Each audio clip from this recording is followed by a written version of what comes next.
Olá, tudo bem? Hoje vamos estudar sobre o tema decisão. Sabe, na vida todos nós temos que tomar decisões. E no contexto do grande conflito entre o bem e o mal, também cada um tem que tomar uma posição, tem que tomar uma decisão. Por exemplo, aqui na Bíblia nós encontramos dois caminhos, o estreito e o largo. Cada pessoa terá que decidir em qual dos dois caminhos ele vai andar, como será a sua vida espiritual e qual será o seu futuro eterno. Sabe, a nossa eternidade depende da decisão que fazemos agora. E de acordo com a Bíblia, Deus nos faz chamados, nos faz convites, Deus nos convida a tomarmos importantes decisões. Aliás, nós tomamos decisões todos os dias, pequenas, médias e grandes decisões. Ouça o que está escrito aqui no livro de Marcos, no capítulo 16, versículo 15 e 16. Disse Jesus: Ide por todo o mundo e pregai o evangelho a toda criatura. Quem crer e for batizado será salvo. Quem, porém, não crer será condenado. Percebeu que nesse contexto aqui você também tem que tomar uma decisão? Primeiramente, Jesus diz: Ide e pregai. Então eu vim aqui e estou pregando para você. Você está acompanhando essa série, estamos já no finalzinho dela. E você está ouvindo a palavra de Deus, como Jesus disse: Ide e pregai. Depois Jesus disse: Quem crer e for batizado será salvo. É importante que a pessoa creia, mas para que a pessoa possa crer, ela tem que ter uma base. E é por isso que você está fazendo o curso bíblico, para ter a base suficiente para você crer e aí tomar a sua decisão. Agora, isto não pode acontecer com uma criança recém-nascida. Um bebezinho, primeiro, ele não pode ser ensinado. Segundo, ele não tem capacidade para crer. Consequentemente, ele não pode ser batizado. Eu fui batizado quando era um bebezinho e talvez você também foi batizado quando criança. Mas, de acordo com a Bíblia, não podemos batizar um bebezinho recém-nascido. O bebezinho deve ser apresentado a Deus na igreja. De acordo com a Bíblia, é preciso ensinar a pessoa. E se ela crer e for batizada, aí será salva. Mas se não crer, será condenada. Eu pergunto, você crê em tudo que estudamos até agora? Você aceitou no coração tudo que estudamos até agora? Então, se você crê, só lhe falta uma coisa: ser batizado. E você pode agora começar a pensar no seu batismo. E você pode procurar o seu instrutor bíblico, o seu pastor, o seu amigo do pequeno grupo, e você pode dizer: olha, eu quero ser batizado. Por favor, me diga o que eu tenho que fazer. E com certeza esta está sendo, ou esta será, a sua decisão mais importante, a sua entrega total a Jesus. Então o batismo é uma questão de vida ou morte. Jesus disse: quem crer e for batizado será salvo, quem porém não crer será condenado. A palavra batismo vem do grego baptizo, que quer dizer mergulhar ou imergir. Esse é o significado da palavra batismo. Agora, o que significa a cerimônia batismal? O ato batismal significa o quê?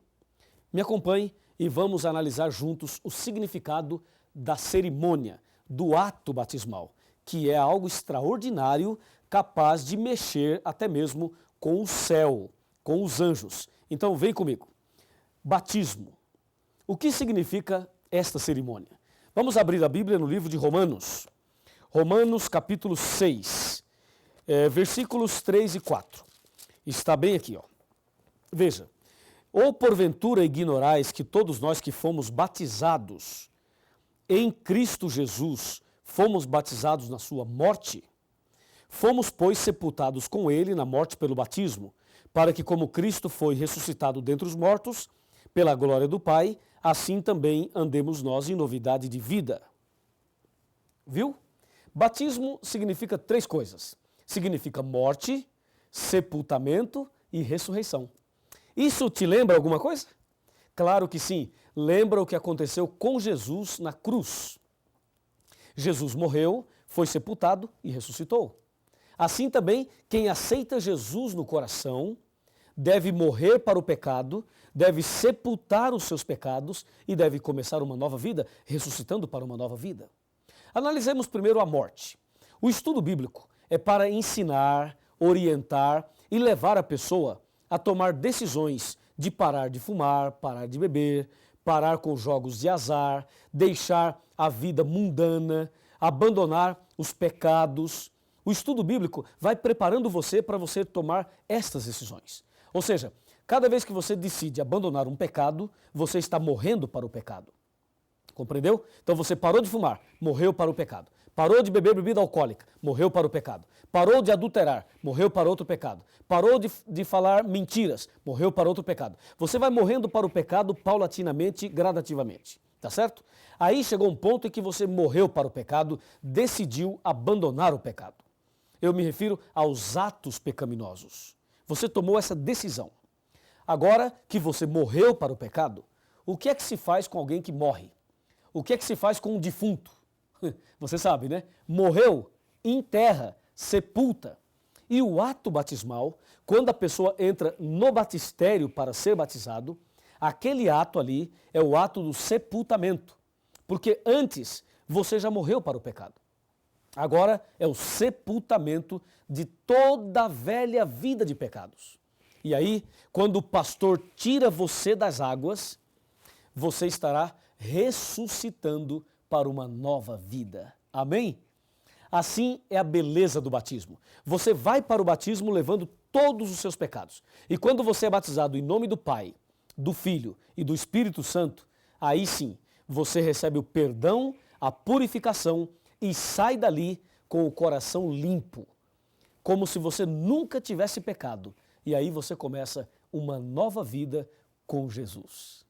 Sabe, uma vez, uma pessoa me disse assim: pastor, eu gostaria de começar tudo de novo, mas eu queria começar de novo com a experiência que eu tenho hoje. E se eu pudesse começar tudo de novo, eu não cometeria os mesmos erros que cometi hoje, até hoje. E eu disse a essa pessoa: você poderá começar tudo de novo. Aliás, você pode começar tudo de novo. E isto é possível na hora do batismo. O batismo é justamente esse divisor de águas. O que veio antes fica no passado, no esquecimento, porque pelo sangue de Jesus, pela graça de Deus, você recebe o perdão. E quando sai dali, você sai para uma nova vida, para começar tudo de novo. Não é maravilhoso? É maravilhoso. E por que você tem que ser batizado em nome do Pai, do Filho e do Espírito Santo? Hoje há uma polêmica por aí dizendo que a pessoa deve ser batizada só em nome de Jesus. Essa ideia está errada. O batismo deve ser em nome do Pai, de Deus, em nome do Filho, Jesus, e em nome do Espírito Santo. Por quê? Porque o Espírito Santo é aquele que pega você na sarjeta espiritual, na lama do pecado, na ignorância, na dúvida. O Espírito Santo pega você perdido. Ele toca o seu coração, ele abre a tua mente, ele te leva ao estudo bíblico, ele te leva a tomar decisões e ele te leva a Jesus. Aí Jesus pega você e te justifica pela justiça dele e te abençoa e intercede por você diariamente, porque foi ele que morreu por você.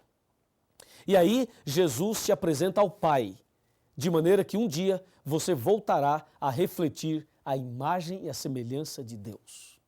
Por isso o batismo é em nome do Pai, é em nome do Filho e é em nome do Espírito Santo.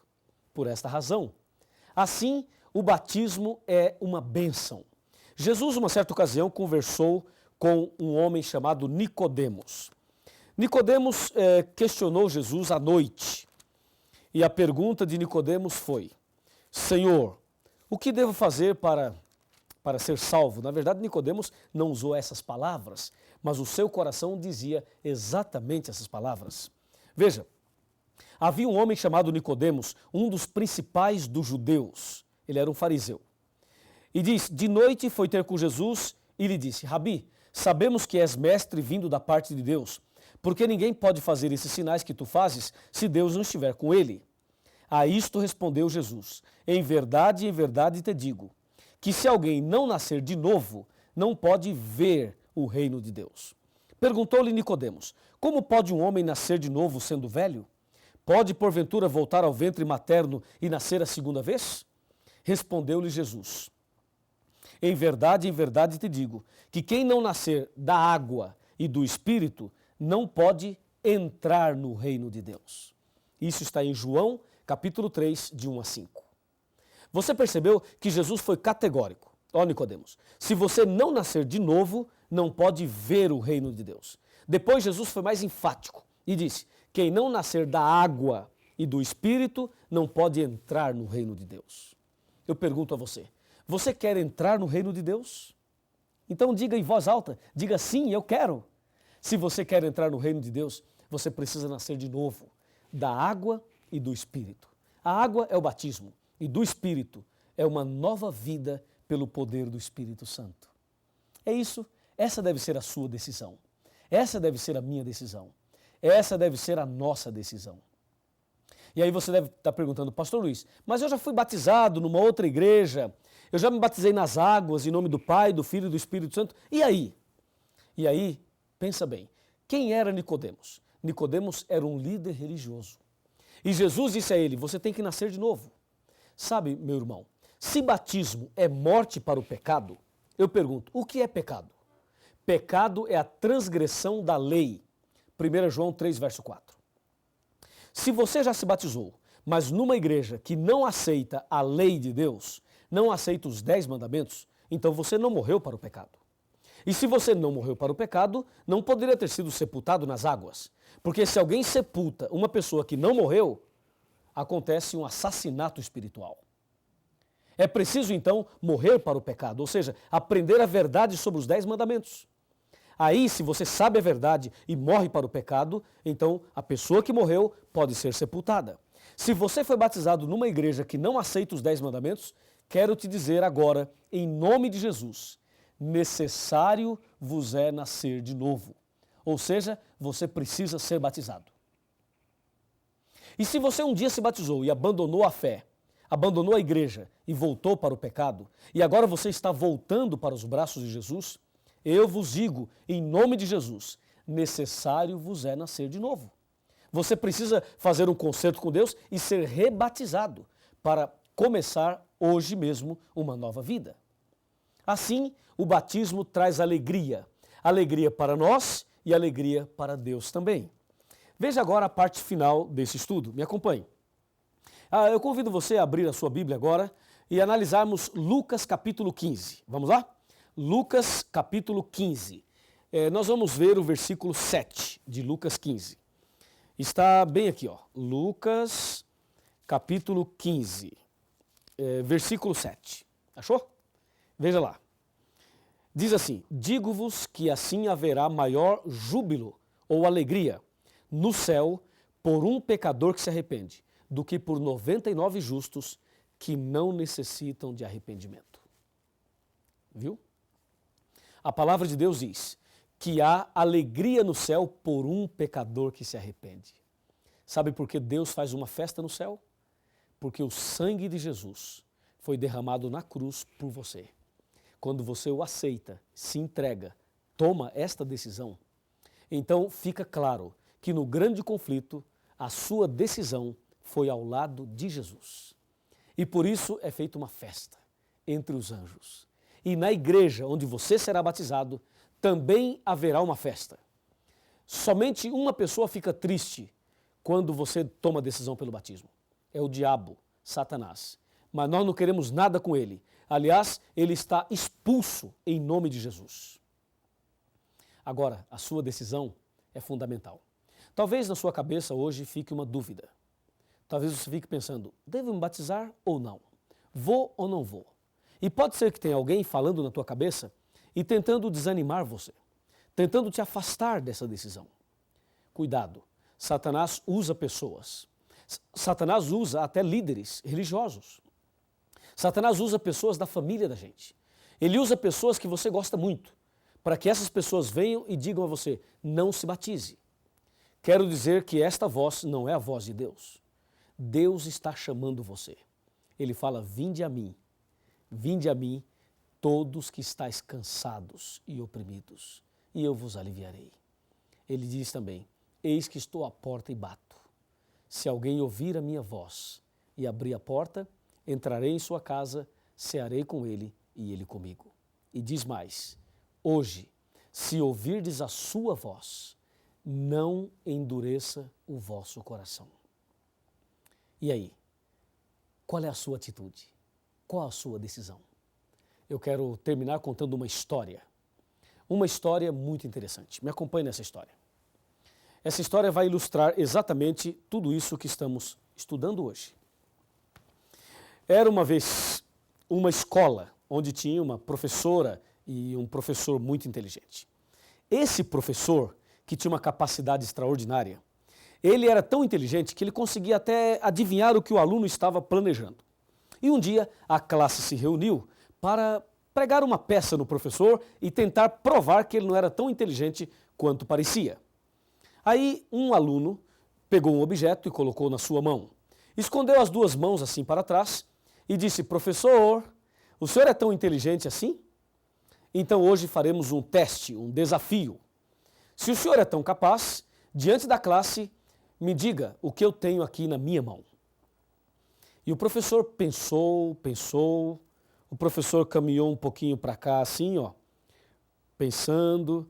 Depois o professor voltou novamente, pensando. Aí o professor parou, olhou nos olhos do aluno e disse: já sei. E quando o professor dizia já sei, é porque ele sabia mesmo. E o professor disse: você tem um passarinho na sua mão. Acertou, pensou o garoto. A sala toda suspirou. Era um passarinho mesmo. Que professor inteligente. Mas o garoto continuou com as mãos para trás e disse: professor, o senhor acertou, é um passarinho. Mas a história não termina aí. Eu quero que o senhor me diga agora uma outra coisa. O passarinho está vivo ou morto? Perguntou o garoto. E ele se armou, se preparou e pensou de si para si: se o professor falar está morto, eu digo não, está vivo. Mas se o professor diz está vivo, eu mato aqui atrás e digo não, está morto. Então agora não tem saída. Vai, professor, diz aí, está vivo ou morto? Perguntou o garoto. Ele estava muito feliz, com a certeza de que iria conseguir deixar o professor numa situação difícil. O professor novamente abaixou a cabeça, pensou, andou um pouquinho para cá. Depois esse professor voltou para cá, pensando um pouquinho mais. Aí o professor parou, olhou nos olhos do garoto e disse: já sei. E quando ele dizia já sei, é porque ele sabia mesmo. E o aluno falou: diz aí, professor, então fala, qual a resposta? E o professor disse: querido aluno e querida classe, se o passarinho está vivo ou morto, eu não sei. Mas uma coisa eu sei: a decisão está nas suas mãos. Uau! Que resposta incrível! Aquele garoto ficou quietinho. A classe emudeceu. E a partir daquele dia, nunca mais duvidaram da capacidade do professor. Querido amigo, vem aqui. Estamos chegando ao final do nosso curso. Não é esse o último estudo, mas estamos chegando ao final. Hoje eu falei sobre a sua decisão, sobre o batismo. Sabe, se você vai se batizar ou não, eu não sei. Se você vai para o céu ou vai para o inferno, eu também não sei. Se você vai aceitar a verdade ou vai rejeitá-la, eu também não sei.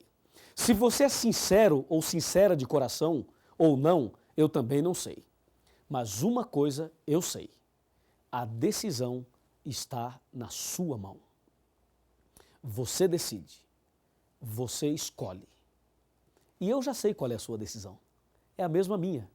É a decisão de ser batizado. Então procure a Igreja Adventista do Sétimo Dia. Peça para marcar a data do seu batismo. Faz a sua ficha de batismo. E diga: eu quero me batizar. E haverá uma festa no céu. E haverá uma festa na terra pela sua decisão. Amém? Eu vou orar agora pela sua decisão. Eu vou clamar a Deus para Deus te abençoar, porque a tua decisão foi a melhor de todas. Vamos nos ajoelhar e vamos falar com Deus. Oremos. Querido Deus, nosso eterno Pai, obrigado pela decisão que todos nós tomamos hoje, especialmente esta pessoa que está estudando a Bíblia conosco e tomou a decisão pelo santo batismo. Com certeza, o Senhor Jesus está feliz, eu estou feliz, todos nós aqui estamos felizes. Agora, querido Pai, escreva o nome dessa pessoa no livro da vida. Eu entrego essa pessoa nas tuas mãos, em nome do Senhor Jesus. Amém. Alguém ao teu redor querendo entrar em tua vida, mesmo que não possas tocá-lo, com tua fé tu podes amá-lo. Pode ser que amargos problemas destruam todos teus anseios. Não hesites em aceitá-lo, não rejeites a Jesus.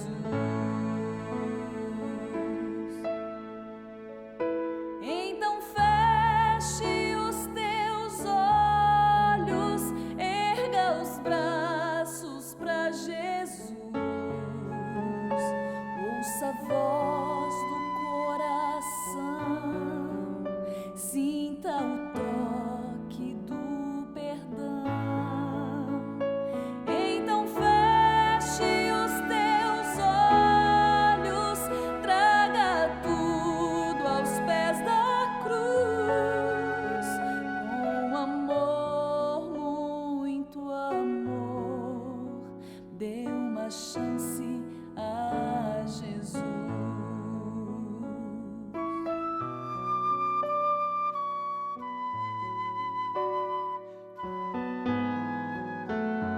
Ao nascer de um novo dia e o lindo sol te der alegria, a esperança brotar em tua vida e a emoção voltar a sentir, saibas que não é fantasia, este é o amor de Deus te tocando.